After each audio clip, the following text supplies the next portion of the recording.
What is going on, everybody, and welcome to another weekly update. And this week has been quite interesting. We've had a lot of chop. If you essentially haven't been playing some of the mid caps or the ones essentially catching momentum this week, or Apple, most everything else has been pretty rough waters, especially big tech. And that's normally where I've been doing a lot of my training throughout my trading career has been through big tech, but it gets in points like this where you have to move to value or find other things that are actually moving to keep it going. So, being said, going into this week or following up to close last week, I should say, we had the core CPI and the year-over-year CPI, and even though it wasn't bad compared to recent standards, it is still very bad. Being said, we're still sitting at like 6%, I think it was year over year.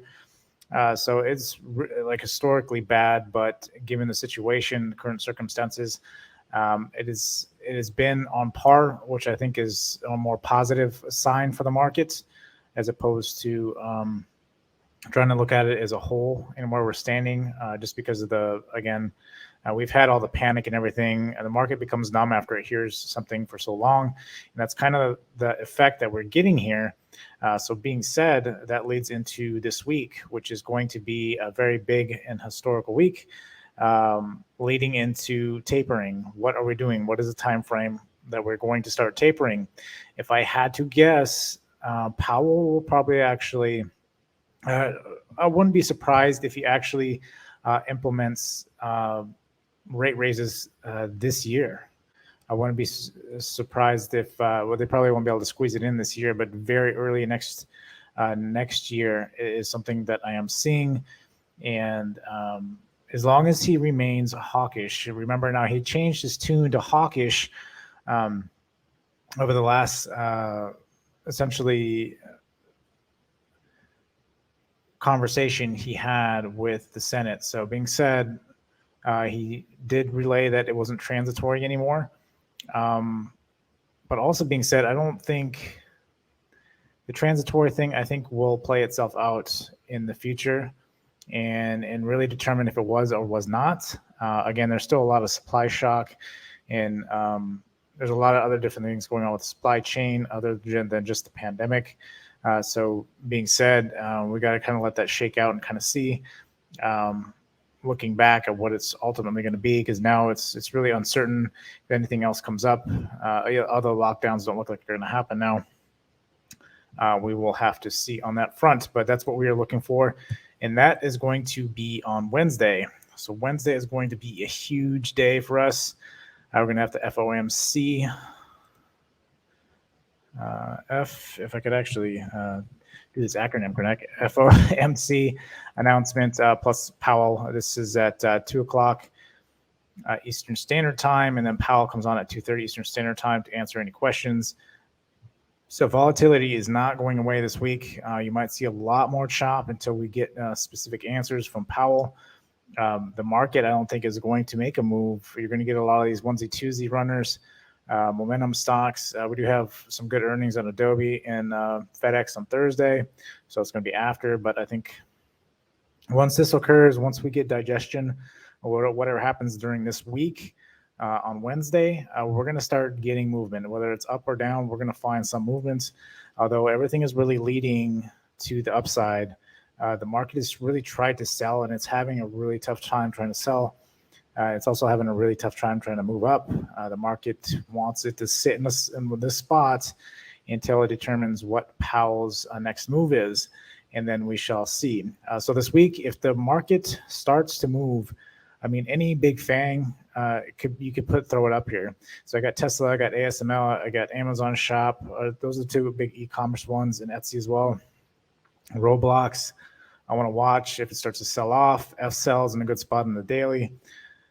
There's a lot of good stuff that could happen out of this week. Ultimately, if the market starts to run like it tried to run towards the end of the day, if it really starts to kick into second gear,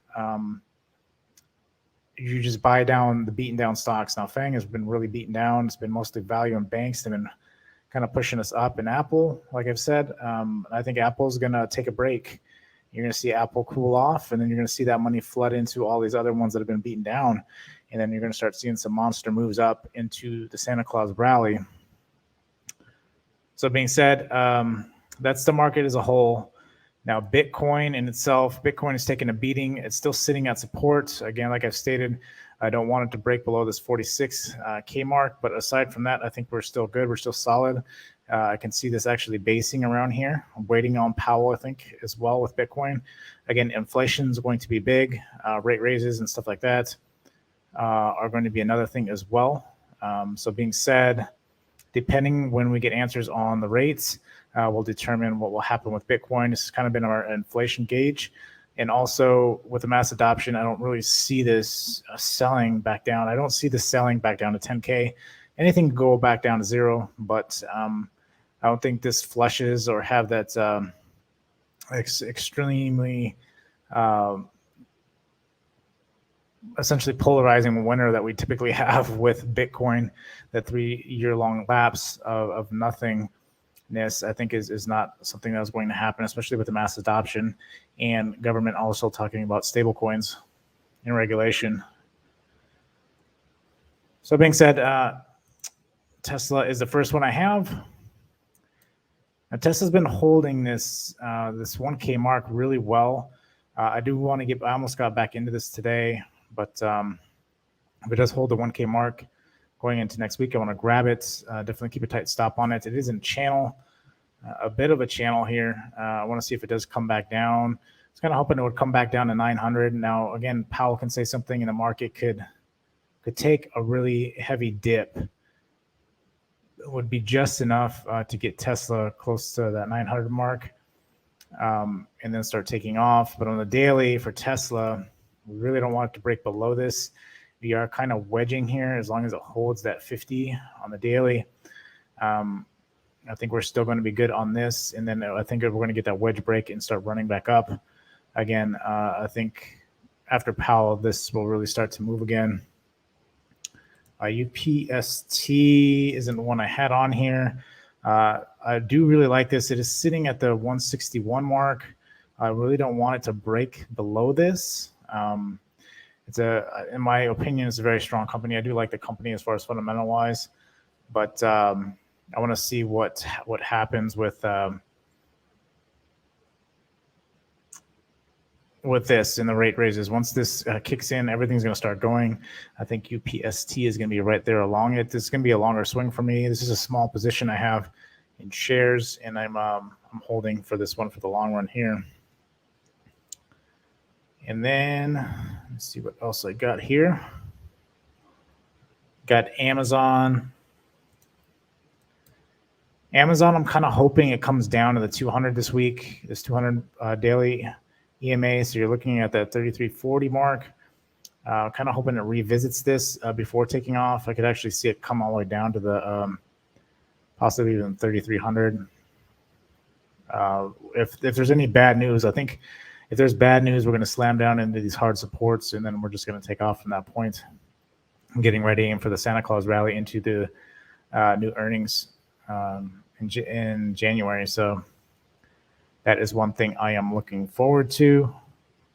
Shop is the other one. Shop is the same thing. I'm kind of hoping it breaks down. Shop and Amazon look almost exactly alike. I'm hoping it slams back down, revisits this actually that 1350 mark again, just to kind of consolidate a little bit and then start making its next move back up. So I am watching that. ASML. This one has been a little rough seas just because of everything that's going on. I think this is going to make a massive move coming into this week. I think this is going to be one of the bigger movers here. So I want to keep this one on watch. I do like where it's at. It's not quite touched the 200 yet. And like I said before, if the market does sell, I can see it slamming into this 721 and then recovering and everything, start pushing back up for the Santa Claus rally. Again, I don't know if that information, even if he raises rates, I think the market is still going to push up. That kind of helps the market realize that, hey, the Fed is actually trying to stop inflation here. So I could see them actually, this actually being a benefit to the market and start pushing us back up. So that's why I like ASML and the chips and semis. I think is a good space to be in during that time, because I think the next earnings are really going to destroy it. Roblox is one I do like on the daily. We're getting this wedge break. It is kind of being really rough right here, and it's really hard to tell if this is going to hold or not. So we want it to definitely hold essentially the 116 mark. We've got a wedge break. This can very much start taking off, going and retesting all-time highs once the market starts moving again. Again, everything is just kept in that tight range, so we're waiting for everything to come back out of that tight range and hopefully start picking back up. Another really good one I think you should keep on watch, especially when you start looking at the e-commerce space, is Etsy. If I can find it here on the thing, I have to actually type it in. So Etsy is another one. I really always liked Etsy. Again, same case. If you look at Shop and you look at Amazon, it's the same kind of position, kind of hoping it comes down and starts basing around the 211 mark. If it does, looking to capture first bounce and possibly reversal on that one. I think all these are primed. They're all set up perfectly that if we do sell off, we'd hit that 200 for a nice reversal. So that's kind of what I'm looking for this week on the e-commerce side. And I think it's very much a possibility, because I know volatility isn't going to go away. The index isn't been selling because, again, you have your banks and you have other things holding it up. Your value has been doing well. So it's more so your tech's been taking a big hit. And then I think once the rates and stuff are figured out, then it's going to reverse and start heading back up. FCell is one I like because I like the support here. Again, same thing. It could come back down to the 597 mark.